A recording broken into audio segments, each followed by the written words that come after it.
Hi, good evening, and welcome to the Margo Show. My name is Teirra, and I will be your host tonight. I'm very excited to introduce you to our guest tonight. You might not yet know his name, but by the end of the night, once you see his work, you're unlikely to ever forget it. Michael Ezra is taking the art world by storm with his fine art nude sculptural photography. His exploration of duality in nature has, especially arrested in the human form, has earned him quite a following. And his precise execution has also become a trademark in the industry. I'm so You're excited. very kind, Teirra. Thank you. Thank you for joining Hello, us everyone. today. Thank you very much, Teirra. So sculptural photography, that is a term I'm not particularly familiar with. Can you describe what that is? Well, we all know what photography is. Yes, I hope and so. we all know what the sculpture is, and it basically simply is a mix of two. I've arrived to that as a medium by accident. Oh. I was inspired by sculpture, and I wanted to do sculpture. And then I saw a beautiful photograph of Anastasia Kinski by Richard Avedon. Wow. When she's laying on concrete floor and being kissed by a snake. It was a 2 hours wait time until it happened, and they captured an immortal picture. Wow. And that picture served as an inspiration to use photography as a medium for sculptural work. Wow. So this is a style you developed on your own. Were you taught by anyone, or did you have to go to some kind of training? I never took a single class in photography, and in terms of sculpture, either. I did attend a school, and it was my minor in college, painting, although it was quite an informal training, sort of. But mostly it was self-work, and I had a mentor which had a great impact on development of the content that I started producing since I was a teenager. Wow. So this duality that you're known for, and something that is so captivating about your work for me, especially with the female models, is this opposition that plays, the strength and gentleness, the femininity, and like the secret masculinity. What drew you to this duality? The simplest way to approach it, and photography is a perfect medium to express this aspect, philosophical aspect, because photography is based on light and shadow. Right. And they're dual to each other, because there is no shadow if there is no light. You will never see it. Right. Right? And without a shadow, you would never see really light. You would see light, but you wouldn't see anything unless there is something stopping that light. Wow. Right? And that interaction of opposites allows everything to be perceived and exist. Wow. Right? And that aspect is underlying to everything we really experience. Strength has to be flexible, fluidity may have a rigid aspect to it, and complexity may have an underlying simplicity or vice versa. Wow. And all of that can be explored through sculptural photography.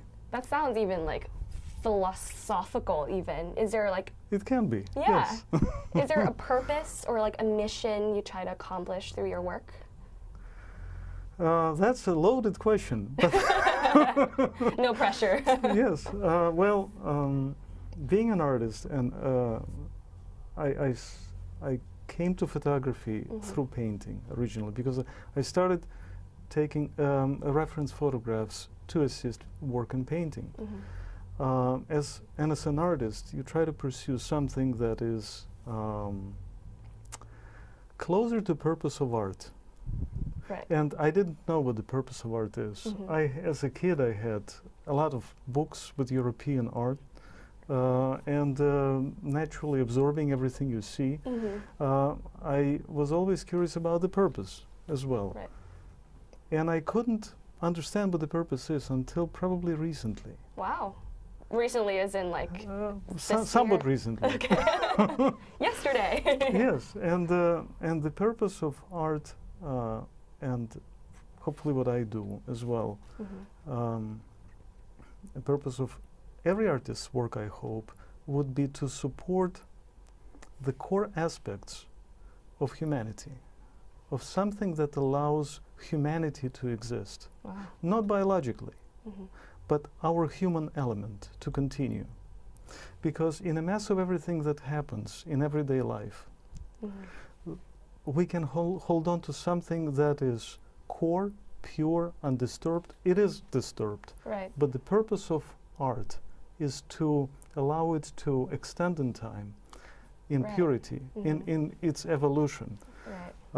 And one of the aspects on which art is focused to help that is beauty, which naturally is quite easily integrated, because art is made originally for admiration purposes. We create art because it's beautiful. We look at art because we like it. We enjoy it, hopefully. We enjoy it. And what is that beauty? It's something that we're attracted to biologically, because through natural selection we started being drawn to more to certain aspects of nature, Right. something that nature allowed to continue to exist. And with art, we can support that, and we can create a new kind of beauty. Wow. So there is a theoretical aspect to art as well, which is Right. really fun. Yeah, I would love to see some of your paintings. It's so gentle. It captures the human spirit in a way that goes beyond the physical, which is amazing because, you know, I have to ask. So admittedly, I don't know anything about the world of photography or how it works, but I've always been especially curious about the process, especially when it comes to a more intimate shoot, like a nude photography session. What is that process? How do you start? Like, how do you, and with your... You start from yourself, Right. really, because... Looking in the mirror? No, well, maybe, yes, and that as well. I think you start from realizing who you are. Right. Because, and that's an iterative process. You do something and you look at what you've done, whom you become, and you understand better who you are. And then you can understand better what is it that you can do. Right. And that applies to anything we do, including art. But photography is such a medium compared to painting, is that you need to have something to photograph. Because in painting, you can just paint whatever is in your head. Right. With photography, you have to take a picture of something. And in case of sculptural photography, it's a human being. Yeah. So in my case, I photograph human form. So it has to be a human model. Right. Do you find that more challenging, the fact that you can't create from nothing, like you have to work with something that's already a reality? That's why I wanted to do sculpture, because you just take stone and still not from nothing, right? So that's a, right. So I have to tell you that it was a challenge for me to find models I could collaborate with who would have sufficient level of physique necessary to attain certain poses. Yeah, I see, like, especially with your distortion collection. Did you go to circus? Well, recently I worked with contortionists, and that was just a dream come true. Right. But talking about creating art from nothing instead of having a real subject, I was almost ready to resort to 3D rendering. Wow. At least rendering parts of the images, but none of the images I currently have, photographs, have that aspect. Maybe sometime in the future, and maybe when I will extend it through time, and it will be more towards cinematography at some point. That's beautiful. And what really stands out about the photography, like the photos, or the fact that, you know, the models don't even, they're so at ease that it's not like the camera is even there. And that's another aspect of duality. It isn't at ease. Well, sometimes, once it was a case that model almost fell asleep on my shoot because it was so relaxing. But it's rare. It's very strenuous, but it's certain elements are strenuous. But that's what makes it more interesting, because that's what allows to attain something that is not trivial. Because nothing in life is that easy, isn't it? Right. Nothing has to be in front of camera either. And if we show lightness, if we show levitation, and it looks at ease, it's because it's towards a vision of something. It's towards a dream. Now, when we try to achieve our dreams, it doesn't mean that we have to walk an easy path.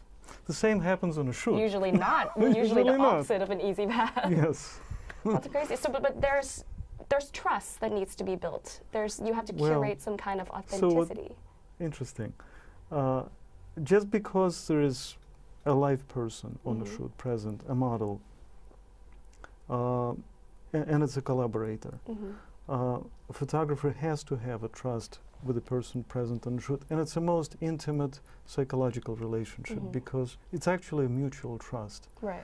Because there's certain elements of insecurity, of nude posing, of course, and there is an element of mutual respect, integrity, and trust that goes both ways. And one of the ways that usually is overlooked. We'll be right back after this break. Stay tuned.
Welcome back to the show, and we left off at a very important theme, trust, and I would love to continue finding more about. So what I was about to say before we went on a break, that there is an element of trust which is usually overlooked in photography. Right. And it is normally admitted that a model has to have trust. Right. To a photographer. That's the common conception. Right, because a person who is invited to a studio needs to trust the space and etc. Of course, and that's obvious. But there's another trust going on. Because when someone is creating personal artwork and trusts someone else to be part of it, that is trust. Right. That's trust I have to all people I work with. I invite them to be part of my work, and I'm very grateful for their participation, of course, but inherently it's a display of trust. Yeah, that's really interesting, and I kind of never thought of it in that perspective. Like, you are inviting them to join your creation. Yes. That's incredible. So who are some of the people you're hoping to work with in the future? I suppose it would be ballerinas. They have trained gracefulness and musicality in their movements, whether they're moving or in static poses. It's built into them through years of training. It significantly simplifies my work, and we speak similar language. Yeah. Well, they rather speak my language. So ballerinas would be certainly on the list, and contortionists as well. Yeah. Gymnasts, I would say. When I was a kid, I used to watch a lot of artistic gymnastics. Yeah. It was extremely popular in Soviet Union. Still is, I think, yes. all over. Yes. But whenever I would get home, turn on TV on a lunch break, there was artistic gymnastics. I guess it ingrained in your mind. You're like, I gotta keep it programmed me to Well, I guess good for you for watching TV. Yes, well. How long have you been in New York? Quite a while. Overall, it's been 24 years. I was in New York, then out of Wow. New York, came back, and it's been quite a few years here. You didn't get enough it's of great. it the first time. Actually, I had enough of it, and I thought I would never come back, but I did, and I'm glad I did. Right. And it changed so much. Constantly. And I changed. My whole life Yeah. changed through years spent in U.S. and New York is wonderful. It's a city which makes me feel home. Wow. Really, Right. genuinely. Wow. Because I think any person can feel home, specifically in New York. It is so mixed Yeah. that it's nobody's, it's everybody's place. Yeah. Everyone will feel at home here. That's crazy though, coming from, because I know where you're from is the land of hospitality and It's a beauty beautiful country, yes. and wine. And wine, yes, beautiful, beautiful culture of Mhm. wine, because every glass of wine would be would be toasted with about an hour-long toast. Right. Traditional, traditional Georgian table, toast. yes, that's right. Wow. So, did you grow up studying art, or you mentioned you didn't study art? What did you go to school for back in? Well, I wanted to be an artist when I was a kid. Mhm. I think any child probably at some point has this in their mind that they want to be an artist. We Yeah. all start drawing, right? Even before we start speaking Yeah. clearly. Yeah. Right? Yeah. So that's, and I'm glad I was able to connect to it Mhm. later on. I had quite an adventure overall, an interesting path. Mhm. I am sixth physicist in a family by education. Wow. I studied theoretical physics back in Georgia and continued here in field of medical physics, got a graduate degree. But then I worked for about 18 years in information technology. So talking about dualities, but in parallel Yeah. to all that was an artistic pursuit of everything else I was doing, which now is a primary focus because I switched entirely to doing photography. So when you switched, were your family of physicists like, what? Artists? Was that, how did that? No, it wasn't. And I have to tell you, I always wanted to be. And Right. at the time, at an age when I switched, there was no room for surprises Right. to anyone, right? You're Yeah. free to But physics and IT and art? It's all closely related. And what is interesting, so remember we spoke about creating art out of nothing in Yes. painting? Mhm. That is reminiscent to me to theoretical physics. Because to do theoretical physics, you just need a blank paper and a pencil, your mind. You can think of something and you can write down the equations and etc. Wow. Same in painting. You just need a blank canvas, at least one color and a brush, right? Right. Or even use hands and you're done. You can paint something. That's Something unseen. Wow. In photography, you need something else. You need a subject. Mhm. You also need equipment. Well, in painting, you kind of need equipment as well. right. But so photography has a technical aspect Mhm. to a field, more technical, significantly more technical than painting. And with that, it brings a lot of people from engineering fields, a lot of engineers Or or artists. scientists. Well, they have hobby. Photography is Yeah. a hobby.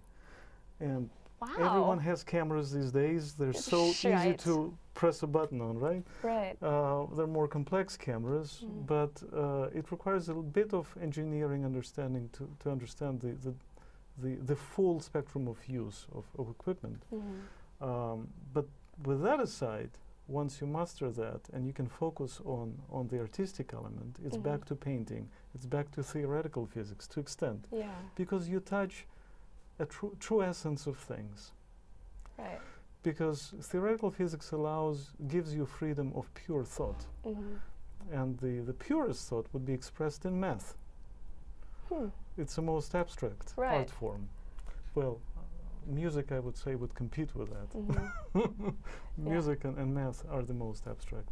And then we're taking a notch down, which is visual arts, Yeah. because they're more tangible. It's Mhm. something you can touch, which is a Right. painting or a photograph. Wow. So, sorry, I No, I took really, it quite no, but it's so interesting because they sound like, what does Einstein and Picasso have in common? Like, but like when you explain it that way, it's so tangible. But Einstein loved playing a violin. Really? Right? Yes. I didn't know and that. I haven't had a chance to speak with him, but I would imagine Oh, I'll give he him a loved call it after beca- this. I would imagine it's he loved it, Right. right? Because there is a harmony in music, and there is a harmony to human thought, and it's lovely to master both. Right. That's when you attain this Duality harmony again. and duality. Yes. So I was looking at your website and I came across reflections, which I thought was a very literal representation of this form. What did you aim to do with that collection? So originally, when I was trying to come up with a name to this series, I called them false reflections, and I could never find peace with it because I didn't want to have name false in anything. Name to anything that I do. Right. It's kind of negative. A strange duality to it. But it had an underlying meaning that it's not a true literal reflection. And it isn't. Because images on top and the bottom are not identical. Right. And there is a reason why. So these differences between the images, these images support each other, and they allow a viewer, they're made to allow a viewer to arrive to a different thought, juxtaposing two things, top and bottom. Here, for example, this is in fact a portrait. This is a portrait of my great friends. They're twins, they're identical twins, and it's a portrait of them wanting to be similar to each other. Well, rather not wanting to be similar to each other when they were younger, but then holding on to the core of each other, yes. And with that, we'll be right back after this break.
Well, before we let you go, I have to ask, I think for all of us watching, what are you working on now? Like, what else are you creating?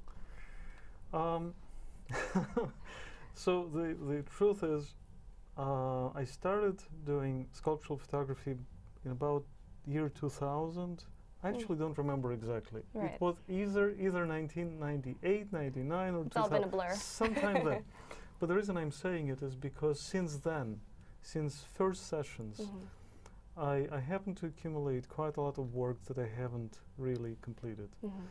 There's a lot of photo sessions that I've captured, shot, but I never developed final works out of it. And they are there, they just need to be finalized, formulated, and presented. So there's a few thousand of them which are not on my website, which have never been published or seen. And that's something I plan on working on this year. And one of the reasons why is because I think finally this year I'll get to work on a book. Oh, congratulations! That's huge. That's a huge step. Wow. So is that where we can find your work, on your website? Yes, you can find, certainly. You can find my work on michaelezra.com. And they're all limited editions, all handmade by you. Everything, yes, everything on that site is sold as limited editions prints, which I personally make. So get them before they run out, guys. And I also know that you also have another business, which is a commission-based portrait company. That is right. Yes. Well, yes. In my studio, besides doing my personal work, I also take commissions, and it is complementary to the work I do with nudes, because the nudes are completely abstracted from personalities. Right. While the commission work I do is portrait focused, so it's specifically on the inner world of a person. Right, their spirit. Their spirit. However, so that business is called Timeless Me. So timeless.me. Timelessme.com. Right. And within that framework, besides portrait work, I also offer elegant nudes to reflect on that timeless element we all want to keep. Right. Like, you know, do it while you're young or before you get any older. I think that's a great... As long as whatever you desire to remain timeless. That's what this is about. And do you have any upcoming events or exhibitions we can look forward to? Yes, there's a current exhibition in Museum of Russian Art in Jersey City. Closes January 27th, so it's still there for a week. And a new one will be in Chelsea in Japanese Cultural Center, Teirra Gallery, on February 6th. Well, catch him before he's gone, guys. Thank you so much for joining us My today. pleasure. It's Thank been you, wonderful Teirra. learning about your work. Thank you. Hope you guys have a great night and keep on taking photos. Thank you.